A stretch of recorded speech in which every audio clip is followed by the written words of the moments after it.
Well, as people are cleaning up from one hurricane, they are now bracing for another stronger storm. 1 year ago today also was the deadliest day in Israel's history since the Holocaust. Thank you for joining us.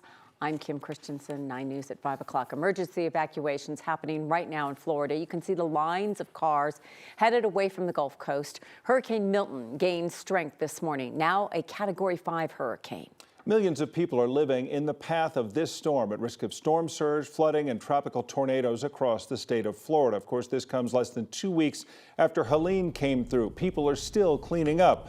Florida's Governor Ron DeSantis said crews are working around the clock trying to clear the debris and fallen trees before Milton arrives.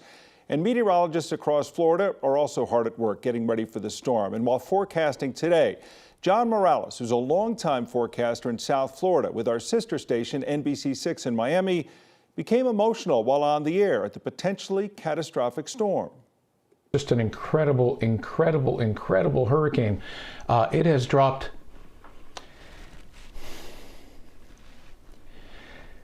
50 millibars in 10 hours. I apologize. This is just horrific.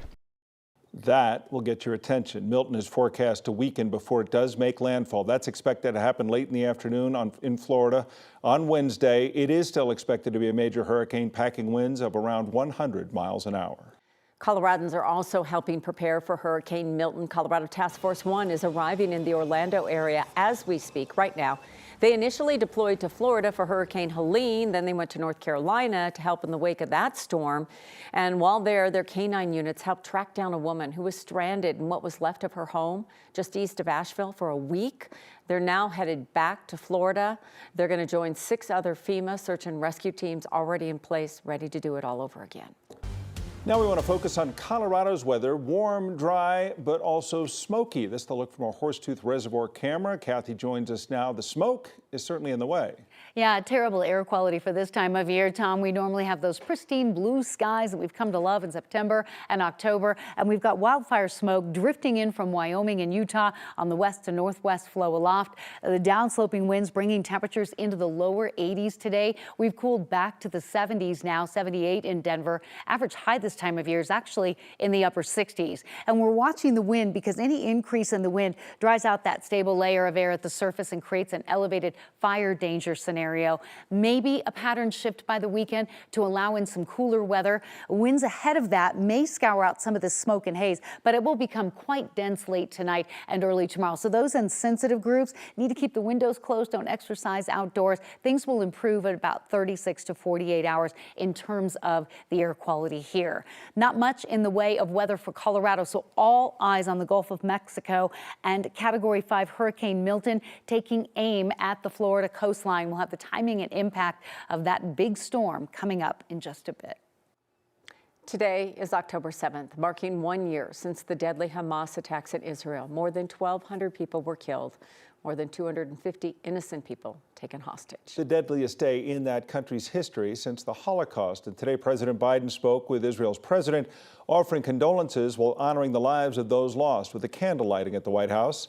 Ceremonies throughout the country also commemorating those lives lost and families affected. Despite the attack happening a year ago, the fate of nearly 100 hostages still remains unclear. Here in Colorado, the Jewish community is mourning those affected as well. Any news of their loved ones, whether they're dead or alive, or those who were murdered on that day. Or the families, frankly, of the Palestinians who have been caught in the crossfire, who, because of the brutality of Hamas and Hezbollah themselves have been their lives have been horribly uprooted. And you can't not feel that kind of pain for them as well. And now 12 months later, the Israel war with Hamas is still raging with no end in sight. And today, there are local commemoration ceremonies throughout the metro area, one at Temple Emmanuel, another at Boulder Jewish Community Center. Both start at 7. They say anyone is welcome to attend. Within the last hour, Aurora police held a press conference releasing new details about a deadly police shooting. This happened last week. Happened last Thursday at East 16th Avenue near Oswego Street, just west of the CU Anschutz Medical Campus. Police say there was a fight involving 2 men, with the suspect trying to steal a car. When police arrived, the man had a weapon, which police now say was a tactical air rifle. that looked like an AR-style gun. Police don't know if it had the capacity to fire. APD says officers ordered the man to drop the gun. He didn't. Police say he gestured toward the weapon, prompting them to shoot him. The investigation is ongoing. The officers involved are on administrative leave. The new police chief there, Todd Chamberlain, says APD has to release the body camera footage to the men's family before they will release it publicly. From fights to drug use, neighbors who live near a liquor store by the Broncos Stadium says the shop has become a magnet for crime, and they want the Avondale liquor store to lose its license. A hearing is scheduled for later this month, and that may actually happen this time after years of complaints. Here's investigative reporter Jeremy Hohola, who got the video and images from neighbors. Imagine strangers constantly crossing your property and using your front porch like it's theirs. Here's a guy sitting for a smoke.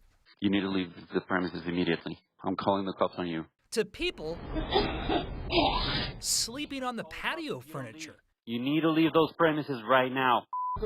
I've been here for 15 years now. This doorbell cam footage comes from Rodrigo Lozano, who lives just down the road from the Avondale liquor store off of Federal.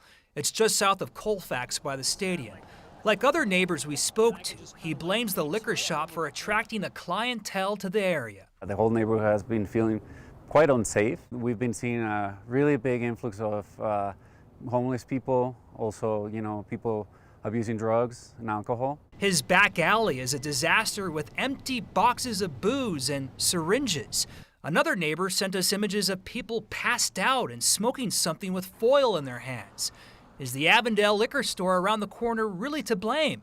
City Council emails show Denver police did a crime rate analysis over a 2-year period. That top bar on this bar graph shows police calls to the Avondale far exceed police calls to 5 other liquor stores in the area. Last year, police responded to calls here 236 times for things like assaults. If we do the math, on average, police came here every 2 out of 3 days in the year 2023. And so far this year, as of September 4th, that call rate has increased to about 1 police call nearly every day. 2 years ago, the owners of the liquor store almost lost their license over crime complaints and liquor violations. The owner, who bought the liquor store nearly 5 years ago, blames nearby bus stops for the crime. The problem area is too many bus stations, train stations. They have connections from a different place, he told us over the phone. As for Lozano, he may sell his home because he's had enough. It's pretty frustrating, for homeowners around here because you want to live in peace, and you see all these things happening. And City Councilor Jamie Torres spoke about 2 years ago against the liquor store's renewal, but the shop settled with the licensing agency and agreed to provide a security officer. But this time, the city says a visit to the shop back in May resulted in the store selling an undercover and underage police cadet alcohol, and that there was no security officer on site. Councilmember Torres says she plans on pushing for non-renewal again this year during a hearing that is set for October 23rd. Back to you guys.